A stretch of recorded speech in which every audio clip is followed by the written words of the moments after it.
Welcome back, friends. Welcome back to our Latvian homestead. The skies are looking a little menacing at the moment, but also rather spectacular as the sun shines off the autumnal leaves on the birch trees back there. This week in this video I just want to talk a bit about our seed garden project, and I've had a few things on my mind about food security which I'll maybe talk about as well. So the basic idea of this is the reason we did this seed garden was the inspiration came from the fact we were going to get chickens, and we wanted to find a way to feed chickens and reduce any costs. Of course, during the summer it's no issue as well, really, at all. There's loads for them to eat in terms of both organic, leafy type food and grubs and all that kind of stuff, worms, and obviously we're making chicken compost which will be full of worms as well. But also we wanted to start using some more of the land that we got to grow foods which produce seeds, both for chickens and for us as well to consume. And this is kind of the remnants of it now. So basically we had some hemp there. Hemp is a multi-use product. We can still harvest these stems and use them. Amaranth here, which we've harvested, and you can see the frost has started to get to it. Sorghum grass, which have got some great seed heads, and the seed is used sort of throughout Africa, much like we would use barley, and sugarcane, which is not specifically a seed-based project, but I had some seeds and it does produce seeds as well. And the idea was also to get some barley in and corn and grow things with that. Lots of options, lots of things we can do. The leaves of the amaranth plant are also edible and should be treated a bit like spinach.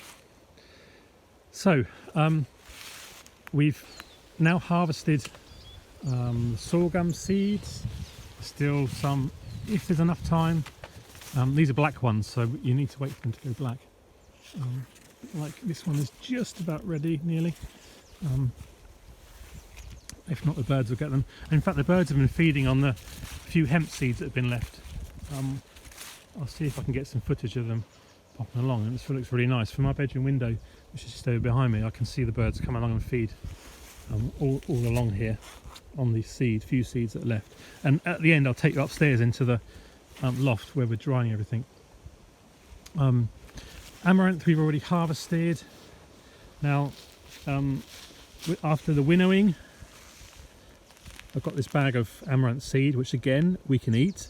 Now I'm under no disillusion that this is not going to last us very long if we were to eat this, but there's thousands of seeds in there which we've now saved and collected, dried, and we can use next year to plant more amaranth plants. Same with the sorghum. I had 50 sorghum seeds, now I've got hundreds. And same with the sugar cane. I don't know if you can see the ones up there, they're quite black, so they're probably ready to harvest and use, although this is a perennial. If it survives the winter here, it's a perennial. So why are we doing this? Well, I talked about chicken food, reducing costs, but also for us, and food security. And I just want to talk about food security just for a moment, or maybe rant. Food security is not about having money in the bank. That allows you to transact at supermarkets and purchase products from there and bring them home and consume them. Money only works if there are products on the shelf to buy. If there aren't products on the shelf to buy, your money is worthless in terms of feeding yourself and your family. So food security is about making sure that you have a supply chain of food yourself and you don't rely on other supply chains. I get really peeved when people just talk about money in the bank and how secure they feel. Yeah, well, that's great until it all goes wrong. And I'm not a prepper or a doomer and all those kind of things. Just got to be realistic about it. Yes, you need money to survive as well, but you can't eat money. You need to eat food, and so we grow a variety of food here. We're not totally self-sufficient, but we're certainly more self-sufficient than we were. And when we get more animals, we've had pigs here, chickens, maybe something else next year. We'll become more self-sufficient. Anyway, small rant over. Here's our seed garden. This is our effort this year, not huge. It will be expanded upon next year, and we'll see what happens really.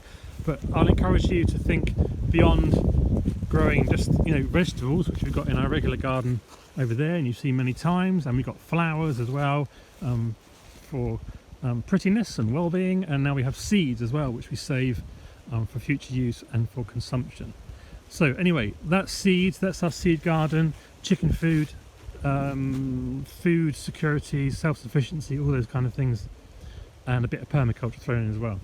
Hope you enjoyed this quick video, hope you enjoyed the rant, and I'll see you on another video another time. So bye for now, because the rain's coming. Okay, so there's our hemp harvest.